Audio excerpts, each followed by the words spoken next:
మా ఇంట్లోకి కావాల్సిన కొన్ని వస్తువులు కొనడానికి అయితే మన నెల్లూరులో ఉన్న తాజ్ స్టోర్స్కి అయితే వచ్చేసాను. వీళ్ళ దగ్గర అయితే ట్రైప్లే 3 లేయర్ సెట్స్ అయితే ఉన్నాయి. ఇందులో 3 layers of stainless steel and aluminium coating అయితే ఉంటుంది.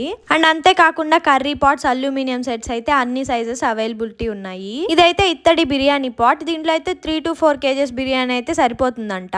అల్యూమినియం, కాపర్, స్టీలే కాకుండా కంచు ప్లేట్స్ అండ్ గ్లాసెస్ కూడా అవైలబిలిటీ ఉన్నాయి. అండ్ ఇక్కడ అంతేకాకుండా wall clocks, frames, mirror with photo frames, Buddha statues with light లాంటి హోమ్ డెకోర్ ఐటమ్స్ అయితే మంచి కలెక్షన్ ఉంది. ఇలాంటి క్యూట్ ఐటమ్స్ అయితే ఈజీగా గిఫ్ట్ చేసేయచ్చు. అండ్ వీటిని అయితే ఫంక్షన్స్ లో చాక్లెట్స్ అండ్ డ్రై ఫ్రూట్స్ పెట్టి రిటర్న్ గిఫ్ట్స్ ఇవ్వచ్చు. ఇప్పుడు రాబోతున్న వ్యాలంటైన్స్ డే కి ఆర్ ఎనీ అదర్ అకేషన్ కి మీరు ఎవరికైనా గిఫ్ట్ చేయాలనుకుంటే ఇక్కడికి ఒకసారి విజిట్ చేసేయండి. వీళ్ళ దగ్గర గ్లాస్ వేర్ లో అయితే వైడ్ రేంజ్ ఆఫ్ కలెక్షన్ ఉంది. అండ్ ఇక్కడ అంతేకాకుండా home appliances, kitchenware, crockery, plastics and glasswares అయితే అవైలబిలిటీ ఉంటాయి. అండ్ మెయిన్లీ వీళ్ళ దగ్గర అయితే బై బ్యాక్ ఉంది. మన ఇంట్లో ఉన్న పాత మిక్సీ, కుక్కర్ లాంటివి అయితే ఇక్కడికి తీసుకొస్తే వీళ్ళైతే మనకి కొత్తవి ఇచ్చేస్తున్నారు. ఈ స్టోర్ అయితే మన లాంటి వాళ్ళకి one stop destination. And Taj store address విషయానికి వచ్చేస్తే Nellore Parameswari Nagar, walkers road, main road లోనే ఉంటుంది. అండ్ ఇక్కడ 2 వీలర్స్ అండ్ 3 వీలర్స్ పార్కింగ్ కూడా అవైలబిలిటీ ఉంది.